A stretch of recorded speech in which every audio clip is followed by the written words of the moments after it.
नमस्कार साथियों, मैं अमित तिवारी स्वागत करता हूं आपका अपने इस चैनल समाधान है में। बात अगर अपराध की हो तो हम लोग बचाव के लिए पहुंचते हैं पुलिस के पास, लेकिन अगर पुलिस के ही नाम पर आपके साथ अपराध हो जाए तो आप क्या करेंगे?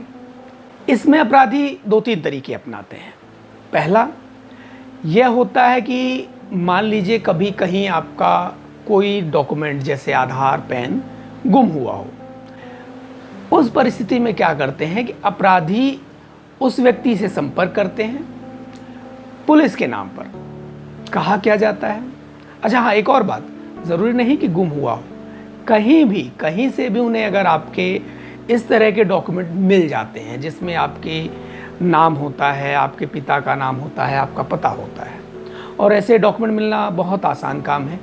आप सिम खरीदते हैं, वहाँ डॉक्यूमेंट लगाते हैं, लगभग जहाँ भी आप फिजिकल डॉक्यूमेंट लगा रहे हैं अपराधी हर तरफ भरे हुए हैं और उनके डाटा के सोर्स ऐसी ही जगहों से मिलते हैं। अहम पहलू क्या है कि वह आपकी जानकारी जुटाते हैं और फिर आपके पास फ़ोन करते हैं। फ़ोन क्या आता है? जी, मैं फलाने थाने से बोल रहा हूँ, आपके डॉक्यूमेंट के जरिए एक फ्रॉड हुआ है। हमने चेक किया कि आपका कोई आपराधिक बैकग्राउंड नहीं है, इसलिए हमें लगा कि शायद आपके साथ कोई धोखा हो रहा है, इसलिए हम आपसे संपर्क कर रहे हैं। और फिर आपसे कहा जाता है कि चूंकि आपके खिलाफ फ्रॉड की शिकायत आई है, इसलिए आपके पास 2 विकल्प हैं। या तो आप केस आगे बढ़ने दीजिए, इसमें आपकी गिरफ्तारी भी हो सकती है, आपको सज़ा भी हो सकती है, या फिर आप फ्रॉड की वह राशि चुका दीजिए। यानी किसी ने आपके खिलाफ शिकायत कराई है कि आपने उसे 20,000 रुपये ठगे हैं। अब पुलिस वाला आपको कह रहा है कि एक काम करिए, आप वो 20,000 रुपये उसे चुका दीजिए और हम केस दर्ज नहीं करेंगे। हर व्यक्ति घबरा जाता है, डर जाता है और पुलिस केस न हो इस डर से 20,000, 30,000, 50,000 जितना भी सामने वाला कहता है लोग चुका देते हैं। अच्छा, इसके अलावा क्या होता है? पुलिस के नाम पर आपके पास चालान कटने का फ़ोन आ सकता है। पुलिस के नाम पर आपके पास यह फ़ोन आता है कि आपकी गाड़ी से एक एक्सीडेंट होने की रिपोर्ट दर्ज कराई गई है। अब आप चौंक जाते हैं, आप तो गाड़ी लेकर कहीं गए ही नहीं थे। लेकिन मसला, अब अगर पुलिस की तरफ से फ़ोन आ रहा है कि शिकायत आप ही के गाड़ी नंबर पर हुई है, तो आपको लगता है भला क्या किया जा सकता है? आप बचने के रास्ते तलाशते हैं। वह बचने का रास्ता भी सामने से दिया जाता है कि जी, सामने वाली पार्टी सेटल करने के लिए तैयार है, आप इतने रुपए चुका दीजिए और वह केस नहीं करेंगे। ऐसे अनगिनत तरीके से आपके पास पुलिस के नाम पर फ़ोन आते हैं। अच्छा, इसमें एक और बात सुनिए, अपराधी अब इतने डिजिटल हो गए हैं और इतने हाईटेक हो गए हैं कि उन्होंने वर्चुअल थाने भी बना लिए हैं। कई बार होता क्या है कि आपके सामने वीडियो कॉल भी आ जाती है जिसमें आपको दिखाई देता है कि पीछे एक पुलिस थाना है जहाँ कुछ लोग वर्दी पहने बैठे हुए हैं। आपको बिल्कुल पुलिस थाने जैसा लुक दिखाई देता है। ऐसे में आपका डर और बढ़ जाता है। अब आप सोचेंगे कि भला इसमें किया क्या जा सकता है? एक तो पुलिस के नाम पर फ़ोन आ रहा है। अब हम मान लें कि अगर ऑडियो कॉल पर विश्वास नहीं करना है तो वीडियो कॉल भी आ रही है।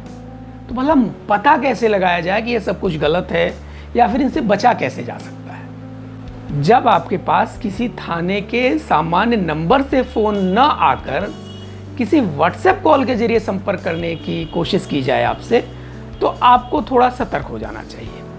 व्हाट्सएप कॉल पुलिस नहीं करेगी, इस तरह के मामलों में तो कतई नहीं करेगी। दूसरी बात, पुलिस कभी भी इस तरह से शिकायत आने पर किसी को फ़ोन करके आगाह नहीं करती है कि आपके नाम पर एक शिकायत आई है और आप सेटल कर लीजिए। इस प्रकार से सेटल कराना पुलिस का काम कतई नहीं है। अगर ऐसा फ़ोन आ रहा है तो आपको सतर्क हो जाना चाहिए कि कोई ना कोई आपको ठगने का प्रयास कर रहा है। फिर बात आएगी डर तो लग रहा है, किया क्या जा सकता है? थोड़ा सा अपने डर पर काबू पाइए और एक काम करिए, जब भी ऐसा कोई फ़ोन आए, कोई सामने से आपको पुलिसकर्मी के रूप में फ़ोन करे, पुलिस अधिकारी के रूप में फ़ोन करे, तो आप पलटकर एक बात पूछिए कि आप किस थाने से बोल रहे हैं। जैसे वह थाने का नाम बताए, जहाँ के भी थाने का नाम बताए, अगर दूर का भी हो तब भी आप उससे यही कहिए कि ठीक है सर, मैं थाने में आकर मिल लेता हूँ। वह आपको थाने आने के लिए कतई नहीं कहेगा। और अगर वह थाने आने के लिए नहीं कह रहा है और आपको सेटलमेंट करने के लिए दबाव डाल रहा है, पैसे जमा कराने का दबाव डाल रहा है, तो निश्चित तौर पर वह एक फ्रॉड है, अपराधी है, जो आपको फंसाने का प्रयास कर रहा है। ऐसे ही कई तरीके वह अपनाएगा, कई तरीके से आप पर दबाव डालेगा। आपको दबाव में नहीं आना होता। अगर वह वास्तव में ही कोई पुलिसकर्मी होगा और ऐसा कोई मामला आ ही गया होगा, तो विश्वास रखिए, आप थाने में जा सकते हैं और किसी के साथ जाइए, अपने किसी साथी को साथ ले लीजिए और उसके बाद थाने में चले जाइए। बिल्कुल अगर कुछ मामला होगा तो सुलझ जाएगा। लेकिन विश्वास रखिए, फ़ोन पर पुलिसकर्मी कभी ऐसा दबाव नहीं बनाता है कि सेटल कर लीजिए या पैसे जमा करा दीजिए। आपको केवल और केवल यह याद रखना है, फ्रॉड का यह मामला हो या कोई और मामला हो, जहां फ़ोन पर पैसे के लेन देन की बात होने लगे, यहाँ तक कि अगर वह आपको पैसे देने की बात भी कर रहा है, तब भी आपको सतर्क होना है, लालच में नहीं आना है। विश्वास रखिए, इस प्रकार के लगभग सभी तरीके केवल और केवल आपको ठगने के लिए बनाए जाते हैं। आपको फ़ोन पर पैसा ट्रांसफ़र नहीं करना है, आपको फ़ोन कॉल के जरिए पैसा कमाने की कोशिश नहीं करनी है। आपको न लालच में आना है, न डर में आना है। अगर आप अपनी इन दो भावनाओं को काबू में रख पाएं, तो फ्रॉड के लगभग तरीकों से स्वयं को बचा कर रख सकते हैं। यह तो हुआ फ्रॉड का एक और तरीका।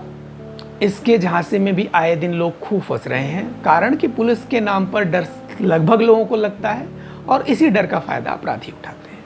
आपको डर और लालच दोनों ही भावनाओं से बचना होता है और आप बचे रहेंगे।